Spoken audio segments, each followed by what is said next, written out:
is NDTV, and you are watching NDTV Prime.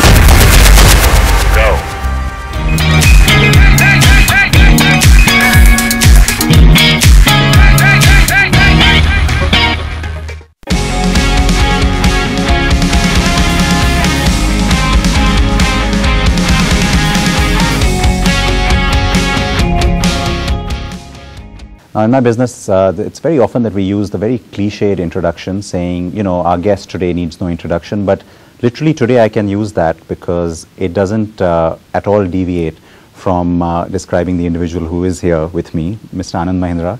You don't need an introduction. Thank you, sir. Thank you for your time today. And I have to add here for our viewers that amongst all the things that are sort of said about you and that people know of you, I can endorse the fact that you're also a man of your word, because we are doing this slightly sort of delayed interview. It was supposed to have happened a few days ago, but you kept your promise. I think that if you don't keep your promises, then nobody comes back to talk to you anyway.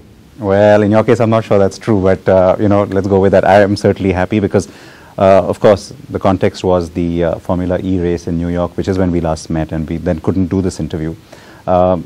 Formula E, New York City, Brooklyn, none of the things that we would have ever imagined we would be talking about with, you know, somebody who is at the helm of an Indian company.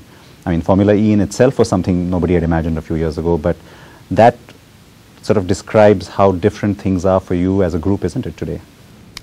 You're right, Siddharth, that I have to pinch myself sometimes. Is it real? And you were with me in Brooklyn, as you rightly said, is unfortunately, this interview didn't take place at that time, but it was a wonderful moment, because on the final day, when unfortunately none of you were there, the Mahindra racing team came to second and third on the podium. Yeah. And I was standing in front of that podium looking up, and my daughter was next to me, and she was beaming with the pride that was on my face as well, that you had an Indian company out there in a race that was displaying cutting-edge technology in the automotive world. So yes, I do pause very often to take pleasure in the fact of how far we've come. So unlike Formula One then, the millions spent here are sort of worth billions later, you think? Or is that... I think we're good. We will never lose our frugal Indian baniya mentality that yes, the money we spend there in Formula E is not about vanity. It's not about rubbing shoulders with celebrities, who are of course turning up in spades as well, but it's really about work. That was just another day at the office. The fact that you are also now not only, of course, one of the sort of credible teams, you know, fighting for wins in every race, but you've now seen over the last year, especially over the last season, announcements from all the major, you know, global automotive brands saying, yes, we are perhaps abandoning another racing format and then stepping into Formula E. Like Le Mans is gone for some, Formula One is gone for some, but they're all coming to Formula E. And you become almost like a, you know, sort of one of the old, seasoned veterans there. That's a switch. Absolutely. Yeah, I like that description. We are grizzled veterans of Formula E. It was a punt when we went into it, and it was such a shot in the dark. Not just because Formula E racing was a new category, but yes, we took a risk because we didn't know whether it would work. And to be very honest, there were moments when you know, there were financial strains on the promoter of this format. So we didn't know whether he would come out of this and survive, but he did, as you know, and he's got major investors on board. So things pretty much look set right now, and I think as time goes by, this format is just going to grow.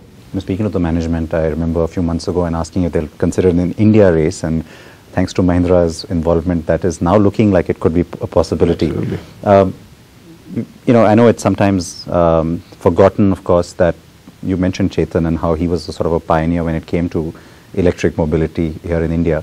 And by extension now Mahindra has the same status because, you know, you're the only ones who took it seriously enough to get involved. You've got products in the market.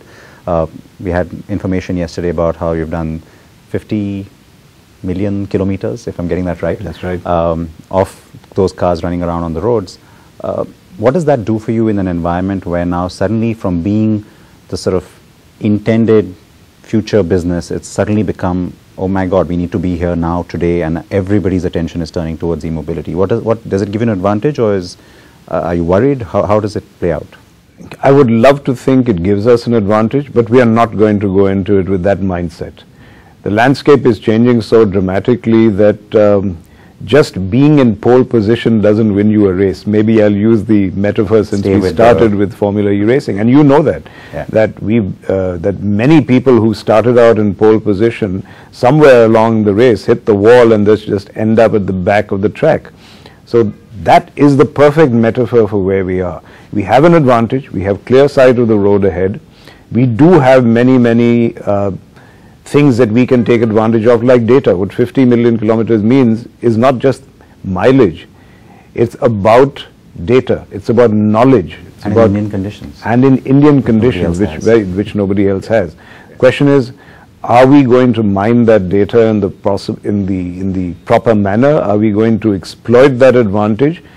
Are we going to step on the pedal and really zoom ahead at this point? It's really up to us to decide whether that pole position ends up in a podium position or not. But Anand, staying with the metaphor then, and this is something we spoke about in New York, you know, the fact that Mahindra Racing is on the podium this season, but now you're going to have BMW, Audi, everybody coming in.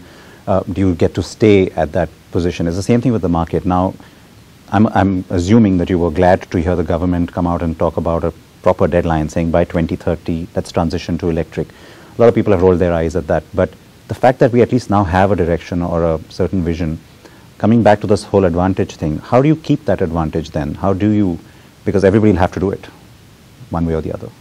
It's a fascinating question, and a question nobody has an answer to. Everyone is right now floundering in a completely new landscape. But before I get back to that question of yours, let me just comment on this aspiration that has been articulated by the government for 2030 that you referred to. I know that aspiration has been trashed or mocked recently by some major heavyweights in the auto industry as being unrealistic and that it won't happen. My response to that is that, you know, for too many years, we as a country have suffered from a poverty of aspirations, not just a poverty of income. I remember when this government was elected and I was in New York and I was doing an interview there, and somebody said, don't you think your new leader is promising too much? And I said, you know, it's time somebody promised too much, because we've had no promises being made at all. So to my mind, is 2030 a reality? Who knows?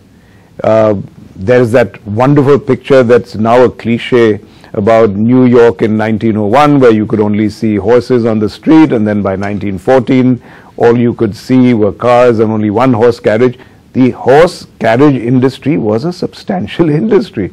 People think of it as horses. It was nothing. It was a huge ecosystem involving mules, stable boys, whips, tracks, carriage makers. All of that was part of an ecosystem, and it vanished in 10 years. So if we look at that, this is not the first time in history that we could see a landscape that will change that dramatically. So what do we have to do, to come back to your question, to stay ahead? We have to just keep paddling faster and faster. We have to not presume that we have an advantage.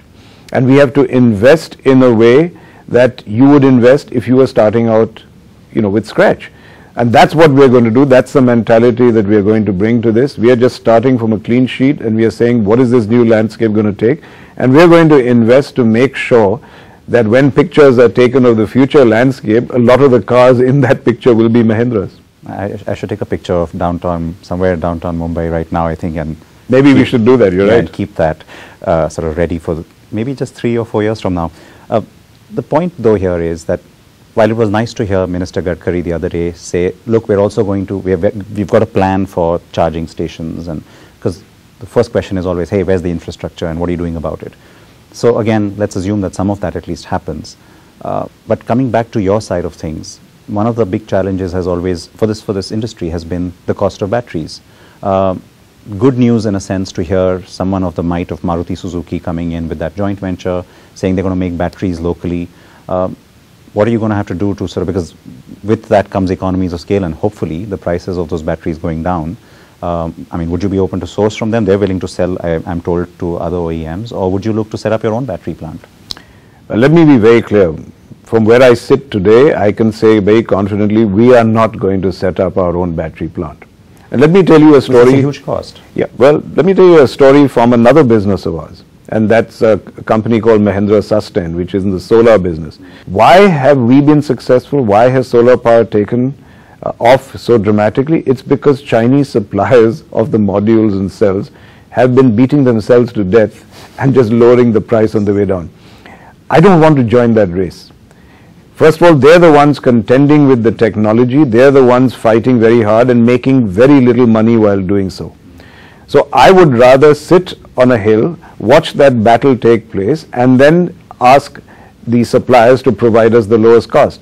To be very honest, Elon Musk's announcement of his battery plant, which is some time away still, has already caused a frenzy of competition amongst those who are currently supplying batteries. And I can tell you very quickly, without telling you the price or the supplier, that we have managed to reduce the forward cost of our batteries, let's say 2 years from now, by a dramatic amount. I can't tell you the amount, but just that experience has told us two things. One, that the tipping point for the shift to electric mobility is much closer than people imagined, because battery costs are coming down faster than they had previously imagined. And the second thing we learned out of that is we don't want to be on the other side of the table, who are having to give these prices to people. So I'd be very happy for Suzuki to make the plant. We would be very happy to buy from them. I'm sure they're going to have to sell to everybody if they want a scale plant. But we would be very happy to watch that battle from afar and get very good prices out of that. It would be locally sourced though. You'd have to have, I mean, it doesn't have to be Suzuki, but what I mean to say is it would be somebody making them in India for that to be viable. I don't know. I don't know what the economics are.